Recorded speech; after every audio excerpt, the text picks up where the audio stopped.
Hay un tema muy relevante para todas las empresas que tiene que ver con el tema logístico. Al final del día, todo lo que producimos y entregamos necesita ser transportado hasta llegar al lugar donde se va a usar o consumir.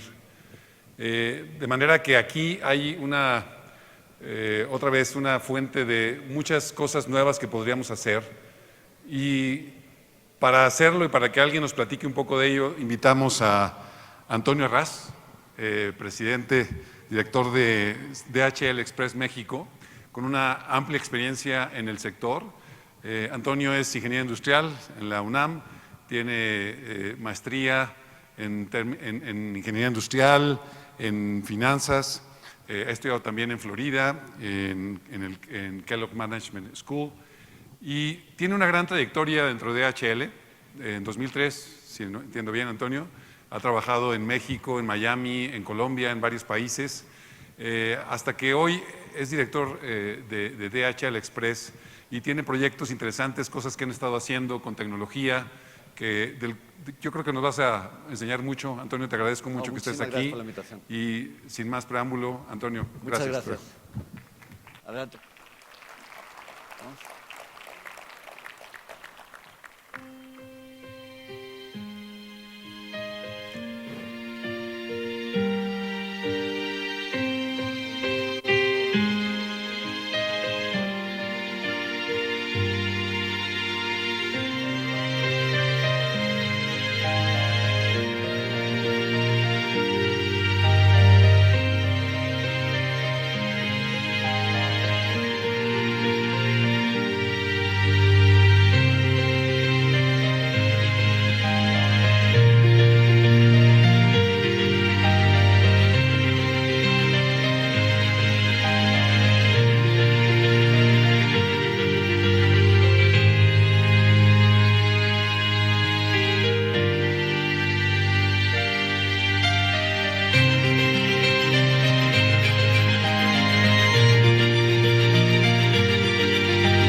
Buenas tardes a todos, soy Toño Herranz, soy el CEO de DHL Express México, soy mexicano, soy un apasionado de México, y lo que hoy les vengo a contar es para que se imaginen y para que cuestionen, para que piensen cómo viene el mundo y qué están haciendo ustedes para prepararse para el cambio.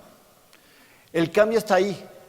Esto es como los dinosaurios, ¿vale? Los dinosaurios pensaban que no se iban a extinguir, y sin embargo se extinguieron.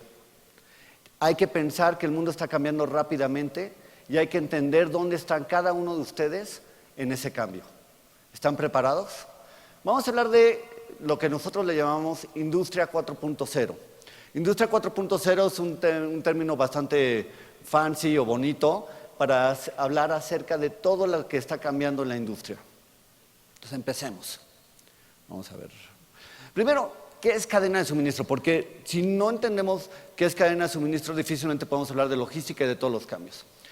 La cadena de suministro es bien fácil.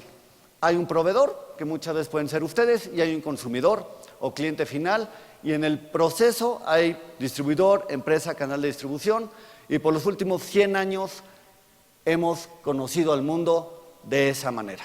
¿Vale? Proveedor a cliente final. Facilito. Y había una gran oportunidad cuando eras distribuidor o canal de distribución, porque había mucha ineficiencia en el proceso. Y la cadena de suministro tiene dos cualidades importantes. La primera es que hay un movimiento físico de cosas, y la otra es que de regreso viene información. Y el tema de la información, para los que ya tenemos unos años, era bien difícil de obtener. Cuando se creó el primer ERP en el mundo, wow, tenemos información del cliente, de demanda, y empezamos a decir, wow, extraordinario, empezamos a tener información. Pero no lográbamos usar toda la información porque no teníamos lo que se llamaba el Big Data. Y el Big Data es poder tener grandes cantidades de información y poderlas procesar. Hoy el mundo está enfocándose cada vez más en la parte de información. La parte física es muy importante, pero la parte de información es crítica.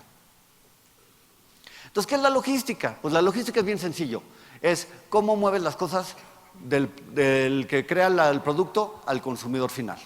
Es el que hace que las cosas se muevan. Eso es lo que hace la logística y simplemente se mide a través de qué servicio le das al cliente final. ¿Qué componentes? Es bien fácil. El cliente te pide, ¿no? Respuesta al cliente, te pide algo, de ahí administras el inventario, manejas el inventario, de ahí te vas a producirlo, de ahí lo transportas y de ahí lo almacenas. Era bien fácil el componente de la logística. Pero la logística ha ido avanzando porque hay tres componentes importantes que siempre debemos de tomar en cuenta. La flexibilidad que tiene tu logística para entregar a lo que el cliente quiere, la respuesta en tiempo real a los cambios en el mercado. Por ejemplo, el que primero entendió esto se llama Sara. Sara, cuando empezó a entender que los cambios del mercado, la persona que llegaba a la tienda y tenía que comprar un vestido y le decía, este es el vestido que quiere, en lugar de tener 6 meses de inventario, tenía 3 semanas y cambiaba su logística y su cadena de suministro para responder a las necesidades de lo que el cliente quería. Y obviamente la cercanía con el cliente y sus preferencias. Y veamos esto. Esto es lo que viene.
Industria 4.0 está aquí, no es un sueño.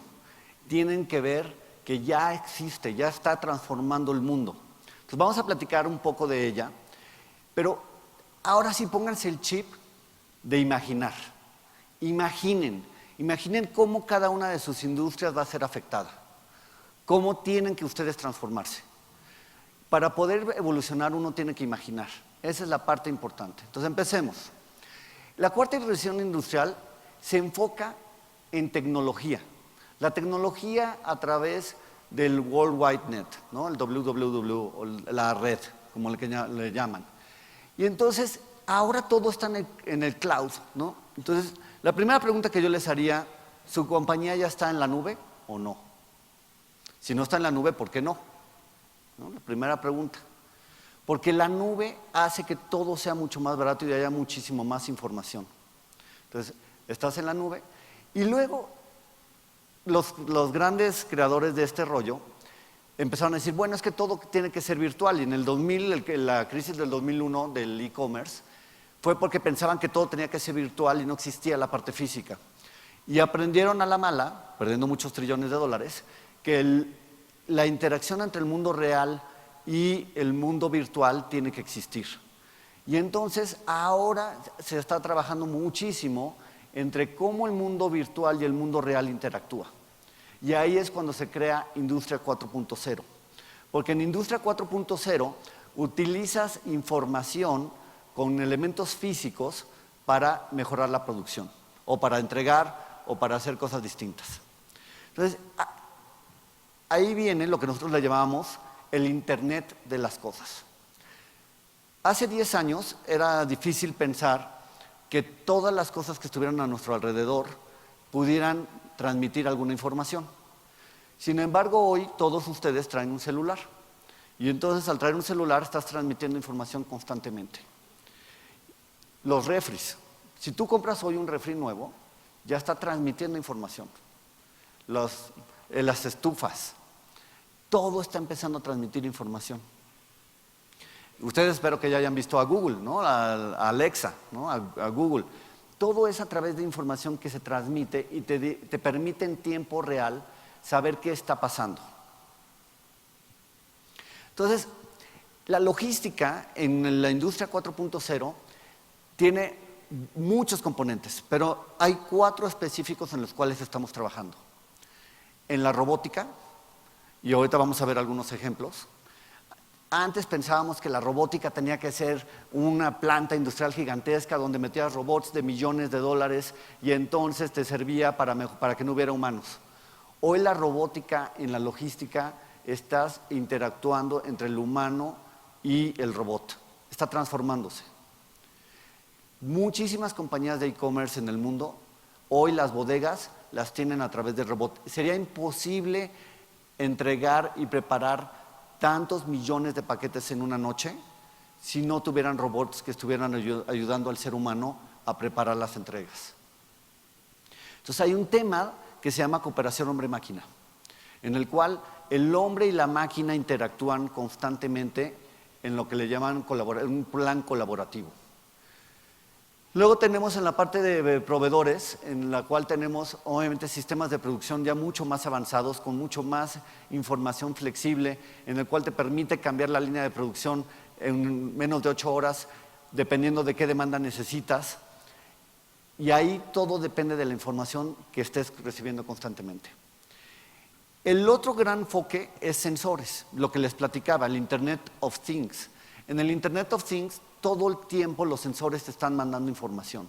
Te están diciendo qué está pasando. Ahorita vamos a ver algunos ejemplos. Pero la parte de sensores se vuelve intrínseca para poder obtener en tiempo real qué le pasa a nuestro producto. Y luego, obviamente, toda la parte de cómputo en la nube, seguridad cibernética, que es un problema no grave, gravísimo, porque cuando tú te vas a la nube, todo está abierto, entonces si no tienes seguridad, hay todo lo que llaman el cyber warfare, que es una guerra cibernética, y un tema importantísimo que es el Big Data. El Big Data es uno de los temas más importantes que sus compañías van a tener que trabajar. Hoy Facebook, Google, son tan grandes y tan poderosas porque utilizan el Big Data para entender mucho más rápidamente lo que tú necesitas de lo que tú piensas que necesitas. No sé si me expliqué. Hoy Facebook te puede predecir cuáles son tus hábitos y qué vas a hacer hoy en la tarde, mucho más probablemente de lo que tú has pensado que vas a hacer, basado en lo que sabe de ti y de lo que le has puesto en el sistema. Entonces, esa parte de Big Data es sumamente importante que empiecen a entender cómo usar la información que ahí tienen. Entonces, ¿cómo vienen los efectos de la logística? Lo vimos muy rápidamente en el video, pero pues empezamos simplemente con la mecanización del transporte.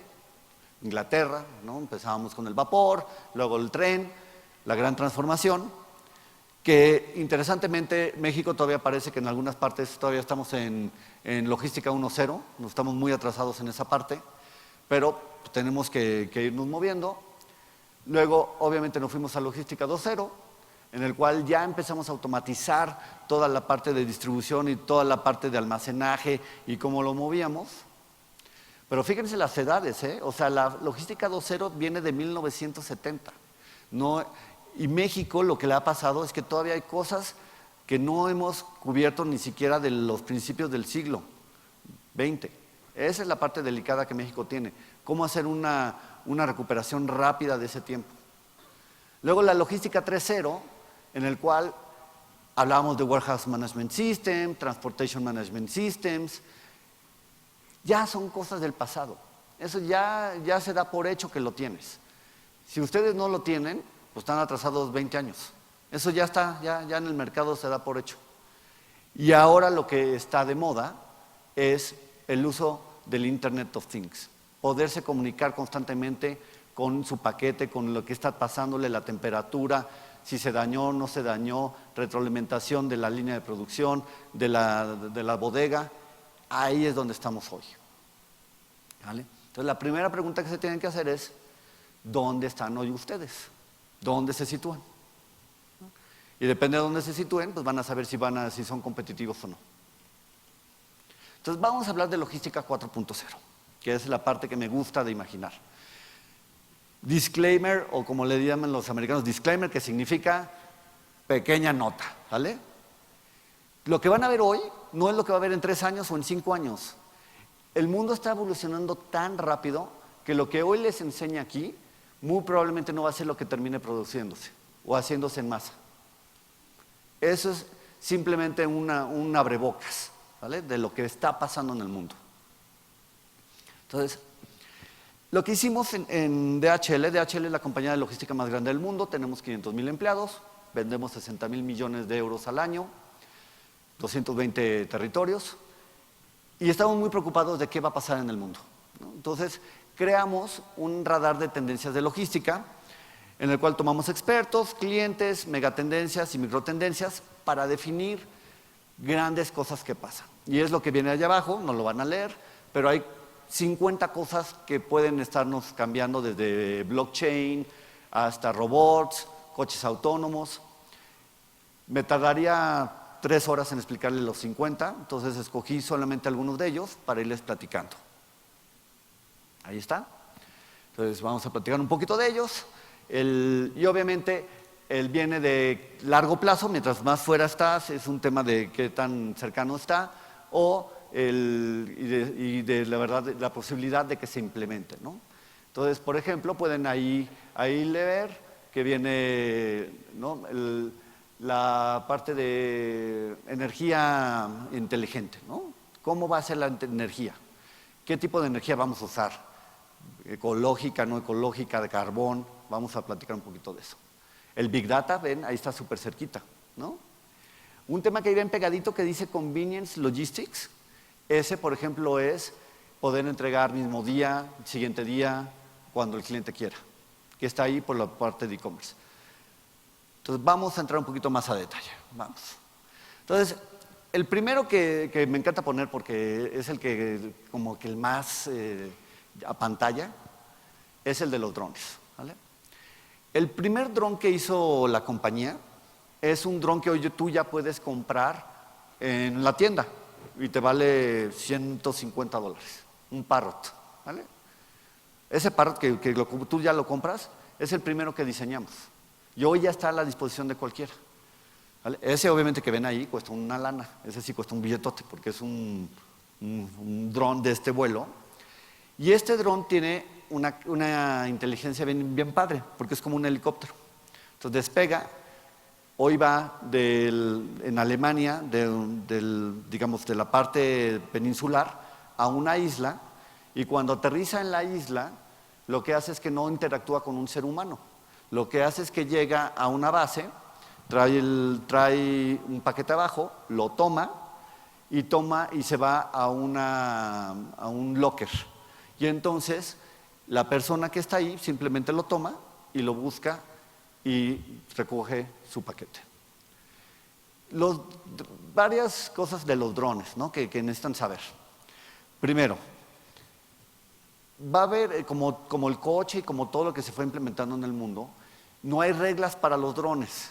Entonces, hoy mucha gente está desarrollando drones y empieza a haber ciertos problemas. El primer gran problema es, imagínense que están en su casa, ¿no? Pensemos en un lugar aquí en el centro de Toluca.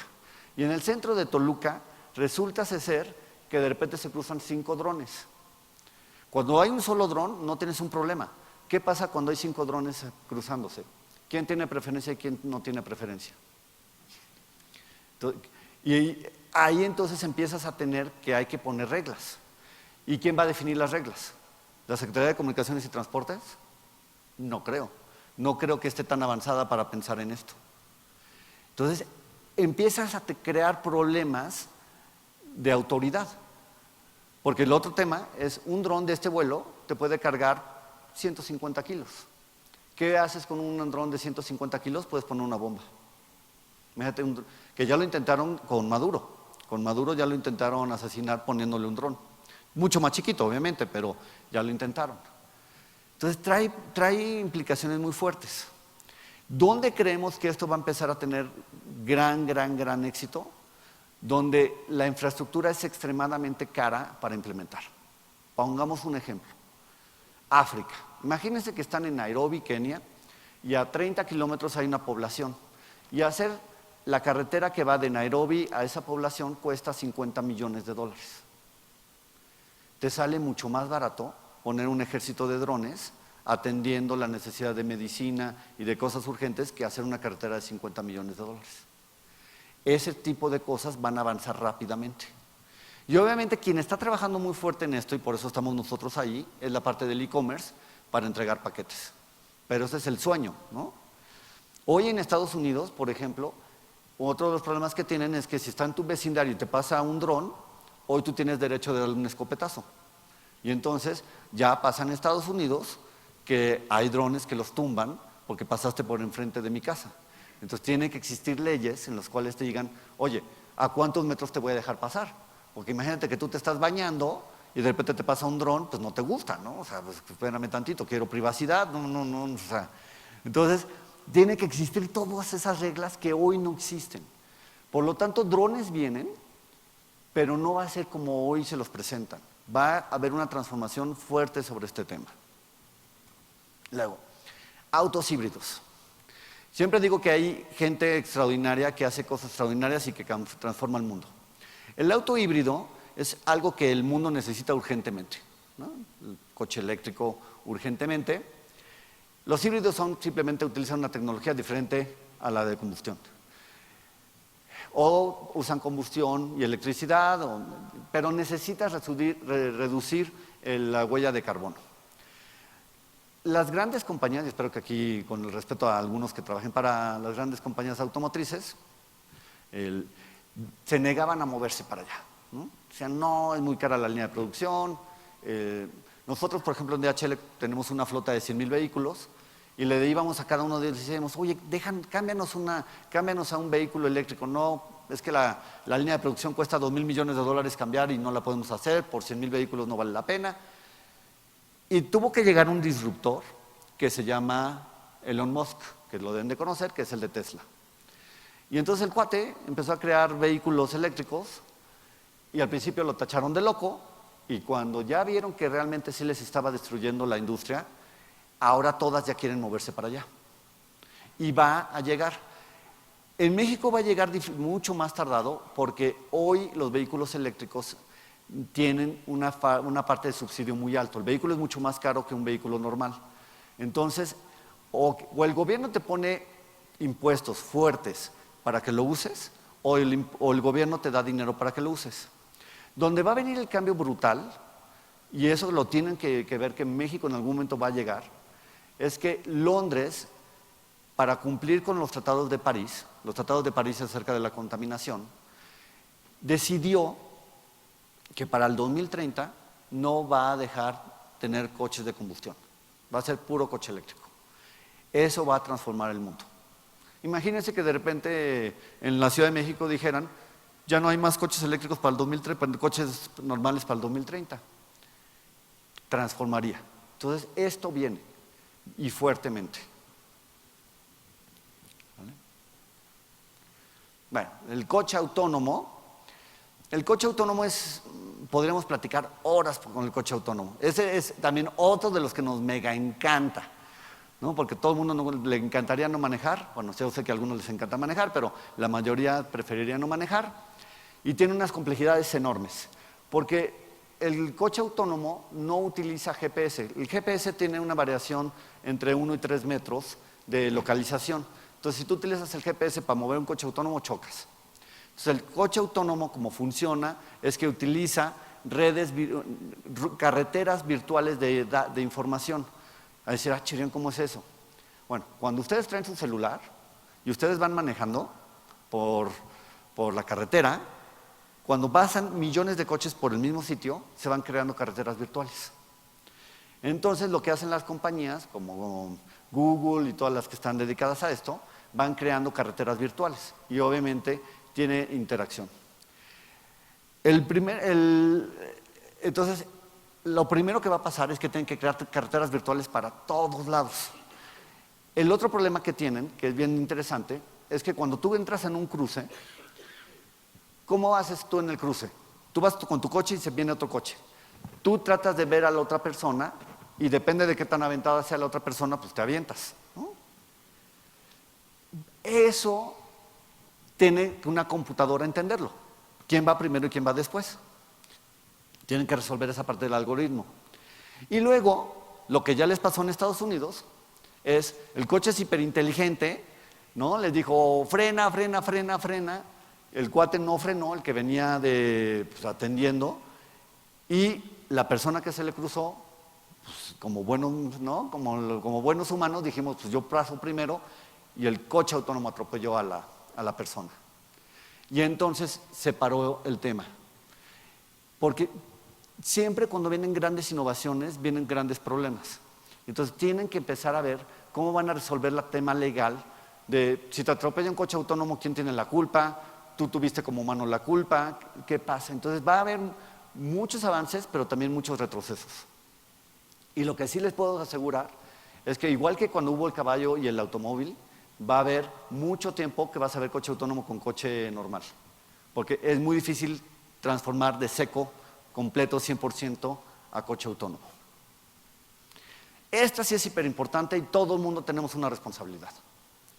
0 emisiones.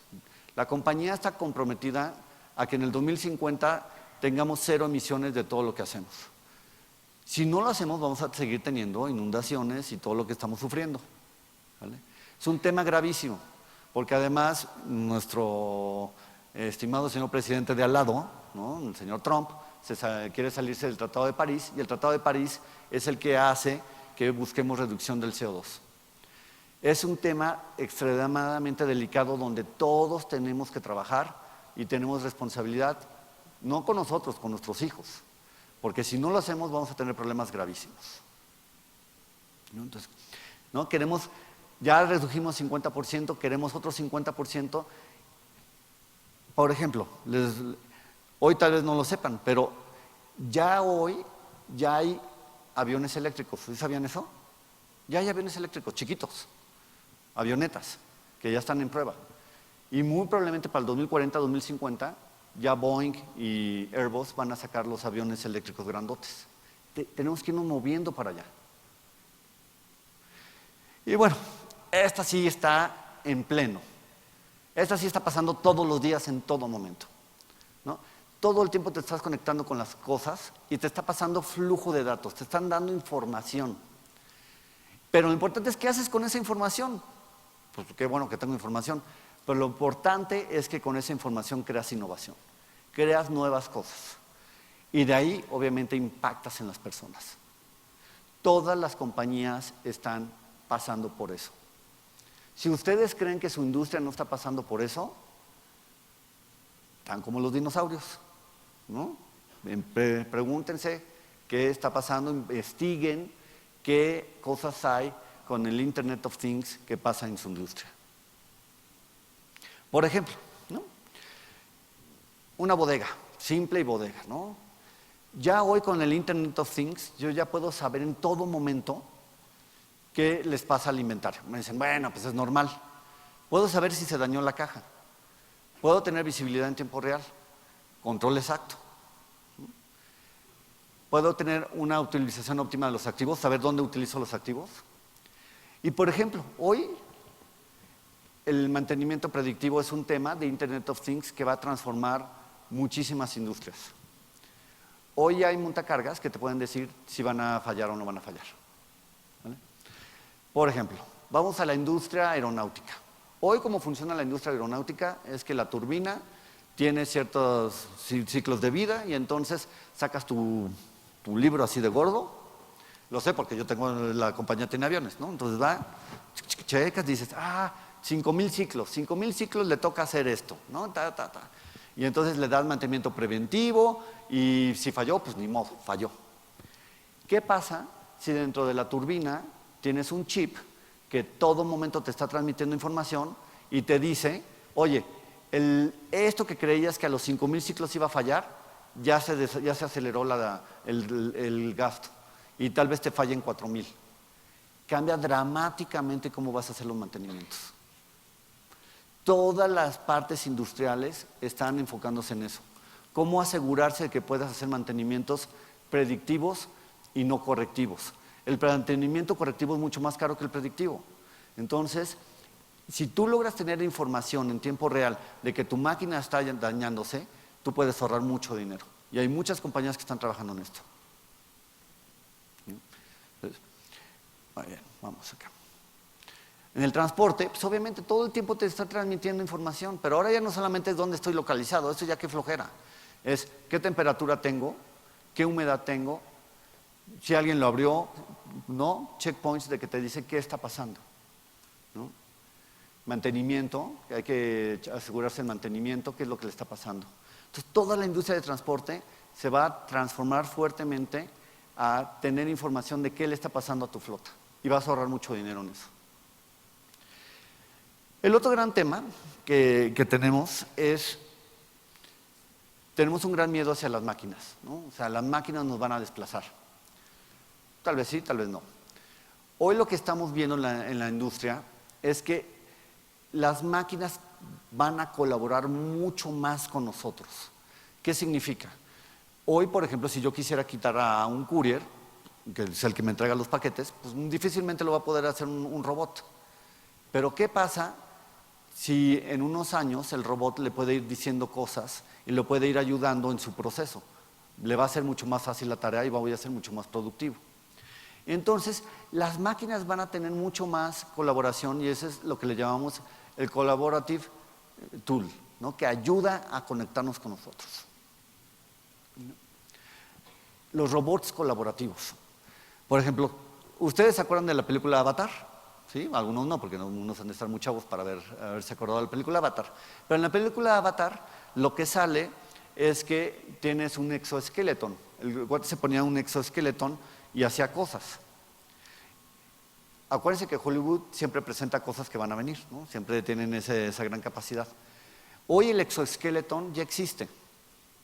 El exoesqueleto, por ejemplo, lo estamos usando en bodegas, en el cual, pónganse en este ejemplo, yo soy un cargador de cajas, ¿vale?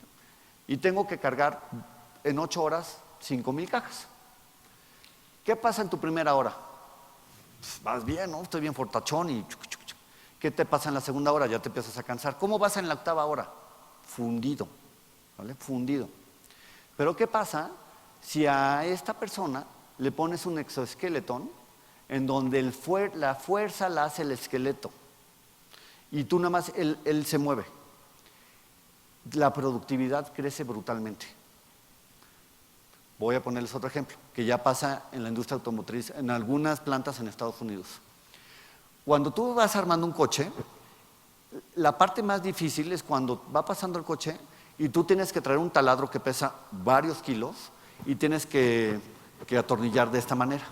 Esta parte se cansa brutalmente. Y entonces todos los de la industria automotriz dijeron, no, o sea, esto al ser humano lo destroza. ¿Qué pasa si yo le pongo un exoesqueleto que él hace esto, pero toda la fuerza la trae el exoesqueleto, está cargando? Y la presión la toma el exoesqueleto. Tu productividad aumenta brutalmente. Eso es lo que nosotros llamamos robots colaborativos. Y van a haber cada vez más y más y más de ellos, donde van a ayudar al ser humano en la parte de manufactura. Entonces, ¿cuáles son los beneficios? ¿No? Primero, vas a tener una producción mucho más personalizada. Ese también es el gran éxito del e-commerce, ¿eh? Tú en el e-commerce te sientes que estás personalizado, que eres un individuo.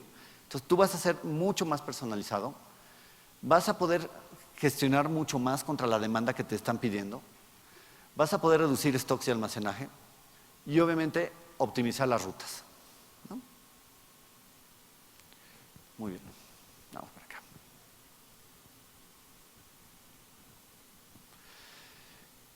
Obviamente vas a poder saber perfectamente dónde están tus clientes. La geolocalización es súper importante porque muchas veces hoy tenemos clientes que no sabemos ni dónde están ni cómo nos consumen. Vamos a tener toda esa información, saberlos dónde está. Vamos a saber dónde está todo el tiempo tu mercancía y obviamente la automatización de pagos. La automatización de pagos es un tema gravísimo en México. Solamente el 21% de todas las transacciones está bancarizada, todo lo demás es efectivo. Y obviamente eso trae fuerte impacto a las industrias, por ejemplo, de e-commerce. Pero todo eso se está transformando. Y entonces vamos a automatizar más y más y más los pagos, ¿no? ¿Qué retos tenemos? Como les platiqué, varias de estas cosas suenan súper bonitas.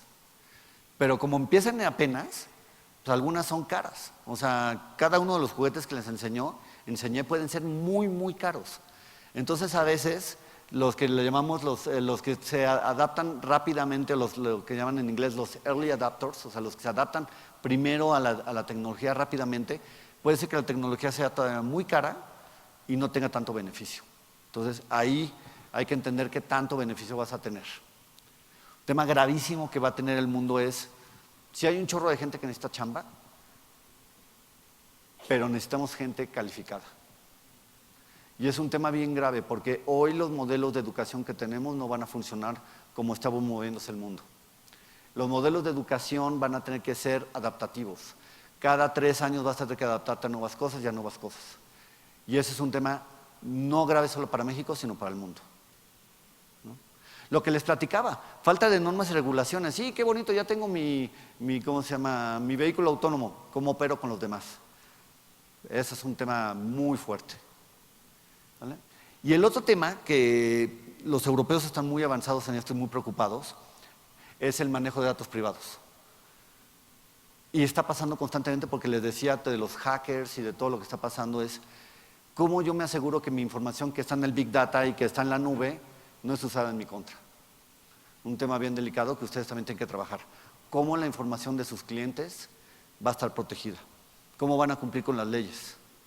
Y es un tema es un choque de trenes entre la privacidad del ser humano y la apertura global que estamos teniendo. Luego lo que les platicaba, poca madurez en la tecnología. Hoy tú compras algo y puede ser que dentro de 2 años ya la tecnología sea completamente distinta. Y déjenme darles un ejemplo impresionante. Todavía tengo 5 minutos, es que voy bien. Mi papá tiene glaucoma, ¿no? Entonces, de los últimos 10 años le estábamos buscando tecnologías para que pudiera ver y le compramos todo lo que había en el mercado para poder ver, ¿no? Entonces, un escáner que hace el periódico grande. En 10 años no había nada. Y ahorita le acabamos de comprar unos lentes, ¿no? Así, como estos, normalitos. Tienen una cámara aquí, chiquitita, se los pone, con el dedo toca el periódico y le lee, toman una foto y le lee en español y en inglés, ¿vale? O sea, si el artículo está en español, lo lee en español, y si el artículo está en inglés, lo lee en inglés. Todo, completito, ¿vale? Pero es una tecnología muy cara y entonces va avanzando brutalmente. Y hace 10 años no existía eso. Entonces cada vez vamos a ver más y más de ese tipo, ¿no? Seguridad de datos, lo que platicábamos. A los grupos directivos no le importa, dice, yo estoy haciendo buena lana, ¿por qué me tengo que convertir? No me importa, ¿no? Un tema gravísimo para México, todo esto existe si existe el Internet. Entonces, qué buena onda que estamos platicando este rollo, pero si estás en un pueblo de Chiapas donde no hay Internet, pues no va a existir. ¿Y qué creen que le va a pasar al mundo? Cada vez se va a abrir más la brecha, ¿no? Y obviamente, ¿cómo respaldas toda la información? ¿Vale? Y bueno, pues entonces, la pregunta para ustedes es, ¿qué nuevas tecnologías vamos a hacer de nuestra vida? Y la gran pregunta que hoy lo estamos viviendo es, ¿vamos a ser un mundo globalizado o vamos a ser un mundo en el cual cada quien se va a separar en pequeños bloques? Colapso ambiental. Estamos listos para soportar y para que no haya temas y un día digamos, ay, no hicimos nada y qué tontos somos porque no hicimos nada. Un tema bien delicado. Entonces, ¿qué viene de competencias para el 2020 que necesitan tener con todas estas tecnologías? Resolución de problemas complejos, la gente, ¿no? Pensamiento crítico, tiene que cuestionarse, creatividad, ¿no? Manejo de personal, tiene que saber manejar gente, coordinación con otros, tiene que tener inteligencia emocional, juicio y decisión, tiene que tomar decisiones, ¿no? No más, oiga, jefe, ¿qué hago? No, pues tienes que tomar decisiones. Enfocado al servicio, yo quiero que el cliente sea feliz. Negociación, y esta es la más importante para mí. Flexibilidad cognitiva significa que tengo capacidad de aprender cosas nuevas. No porque soy contador voy a ser contador toda la vida. ¿Vale? ¿Cómo me voy a adaptar al nuevo mundo? ¿Vale? Pues muchísimas gracias, fue un placer.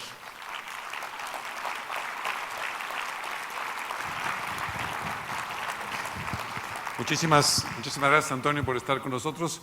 Andamos un poco recortados en tiempo, vamos a hacer algunas breves preguntas, hay bastantes preguntas. Una de ellas tiene que ver con la seguridad. ¿Qué papel juegan las empresas de seguridad en la logística y qué buscan en ellas? Bueno, la seguridad, sobre todo hoy en México y en el mundo, está jugando un tema importantísimo. Creo que las empresas de seguridad en México hoy es un tema de seguridad física.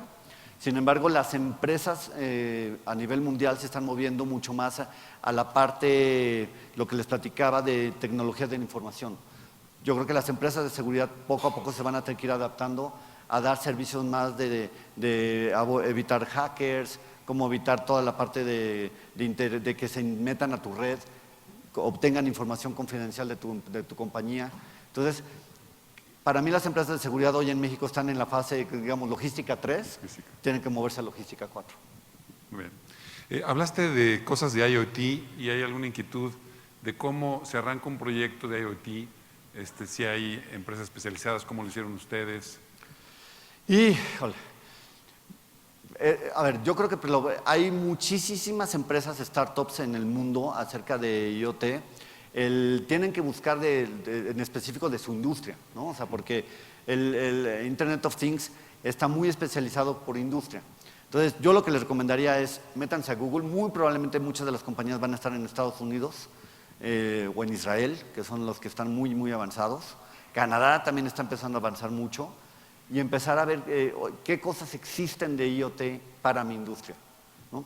Las grandes manufactureras, por ejemplo, GE, Caterpillar, están muy metidas en eso, ¿no? Entonces también ver si, por ejemplo, si yo compro una montacargas Mitsubishi, oye, Mitsubishi, ¿tienes algo? ¿Tu montacargas ya transfiere información o no? Y ahí te vas a poder dar cuenta si puedes cambiar cosas. Muy bien. Bueno, unos segundos nos quedan. ¿Por qué México está tan rezagado en el tema de Industria 4.0? ¿Cuál es tu opinión? A ver, porque son varias cosas. La primera es, la mano de obra es muy barata. Entonces, al tener mano de obra muy barata, tú no necesitas tecnificarte tan rápidamente. Obviamente, las industrias que están mucho más metidas con automotriz, con aeronáutica, claramente están moviéndose. Pero entonces, hay que tener cuidado de pensar que una mano de obra barata te va a llevar a no tener que modernizarte, porque tarde que temprano te van a ganar. La otra parte es Internet. Internet es un tema delicadísimo en México, que no tenemos la cobertura. Y entonces cada vez vas a ver más y más. Y la otra es un tema de edades, ¿eh? O sea, si tú hoy le preguntas a un chavo de 20 años, el chavo de 20 años ya está en IoT. O sea, ya por ejemplo te dice, oye, yo quiero una... Si lo pones en la lista de compra, te dice quiero comprar una Alexa o un Google, ¿no? O sea, y nosotros tal vez no. Y ellos ya quieren tener eso. Entonces también es un tema generacional. Muy bien. Pues muchas gracias, nos acabó el tiempo. Le voy a pedir a nuestro consejero nacional, Valentín González Cosío, que nos haga favor de pasar al frente para entregarle un reconocimiento a Antonio Herraz. Gracias. Ah, hay un papelito. Gracias.